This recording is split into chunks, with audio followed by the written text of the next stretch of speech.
Bienvenue sur vuedailleurs.com, émission spéciale confinement et crise sanitaire. Notre invité du jour, c'est Philippe Dort, conseiller régional de la Nouvelle-Aquitaine et président du Grand Port Maritime de Bordeaux. Bonjour Philippe. Bonjour. On va évoquer avec vous un moyen de juguler cette crise, c'est notamment le tracking, le traçage numérique de la population pour savoir qui a eu ou qui a en ce moment la maladie. Ce traçage devrait voir le jour avec l'application Stop Covid. Mais d'abord, est-ce que la France est prête à ça, à la fois techniquement et à la fois en termes psychologiques? Techniquement, certainement, en termes psychologiques, je suis bien, mais en termes d'éthique, en ce qui me concerne, je suis totalement contre, en tout cas dans l'obligation, d'assurer un traçage des personnes qui sont porteuses du virus.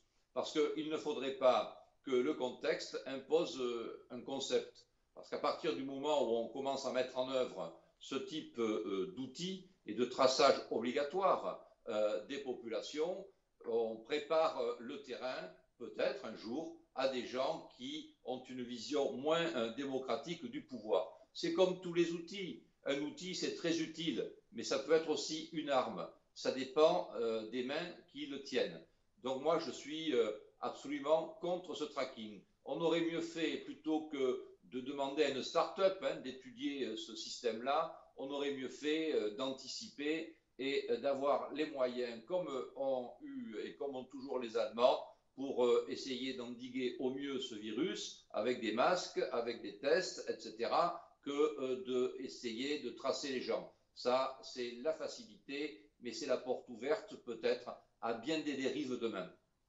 Mais ça veut dire qu'on ne doit pas utiliser le progrès technologique pour nous aider dans la lutte contre le virus. Ce qui voudrait dire aussi que, par exemple, si vous êtes contre l'obligation d'utiliser le traçage, vous pourriez être contre l'obligation aussi d'un vaccin, par exemple, d'un traitement. Ça n'a rien à voir. Enfin, aujourd'hui, beaucoup de vaccins sont obligatoires. Quand les petits-enfants naissent aujourd'hui, vous êtes obligé de les vacciner.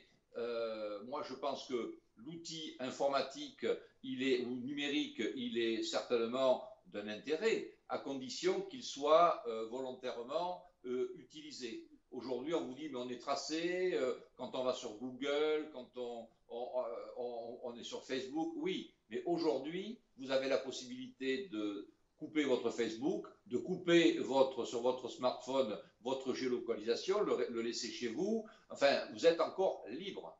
Demain, c'est ce qui est le cas notamment en Chine, vous n'avez plus cette liberté et vous devenez un algorithme, vous n'êtes plus un citoyen. Donc c'est ne pas laisser la porte ouverte à ce type de projet, de société, parce que nous avons aujourd'hui cette pandémie. Je vous dis, un outil qui paraît utile aujourd'hui peut devenir une arme redoutable contre les sociétés demain. C'est pas très compliqué à comprendre, et je crois qu'il faut faire très attention à cela.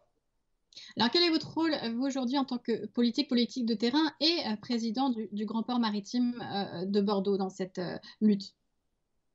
Écoutez, moi, dans la lutte, alors en tant qu'homme politique, moi je pense que gouverner, c'est prévoir, et donc c'est l'anticipation.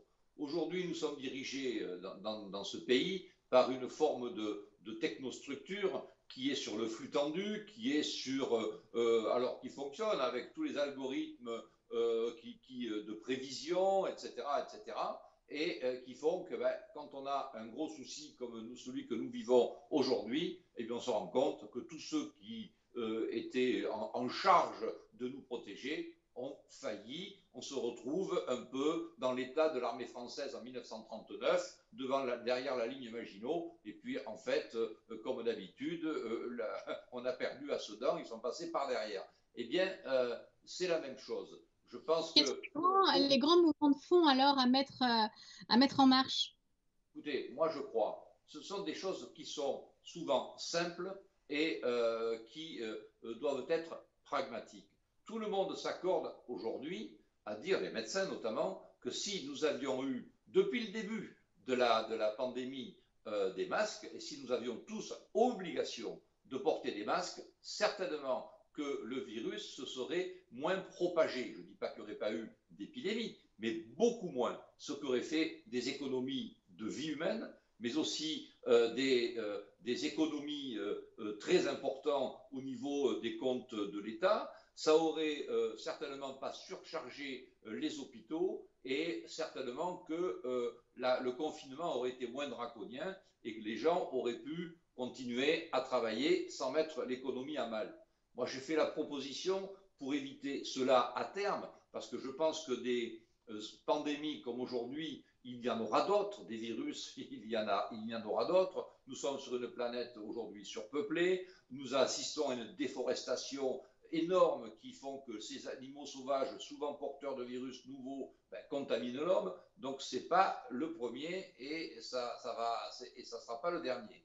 Donc, je pense que si nous avions eu une politique de prévention en mettant à disposition de chaque habitant de la nation, de la France, un kit avec un certain nombre de masques, de gel hydroalcoolique, de combinaisons et de charlotte pour tenir un mois, nous aurions certainement participé à freiner la pandémie et on n'aurait pas été obligé de réfléchir à des outils de tracking, etc., etc. Cette pandémie va faire perdre à la France on a commencé à 110 milliards, on en est à 200 milliards, je pense qu'on risque d'arriver à 300 milliards.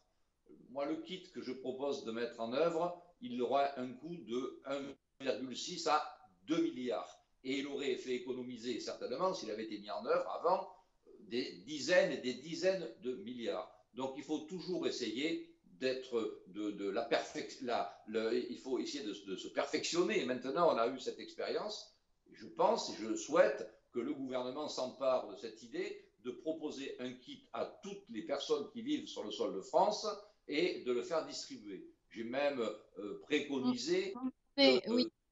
de faire gérer cette distribution par le service civique appuyé par la réserve citoyenne de la gendarmerie nationale. Merci beaucoup Philippe Dort d'avoir été avec nous sur vuedailleurs.com et à très bientôt.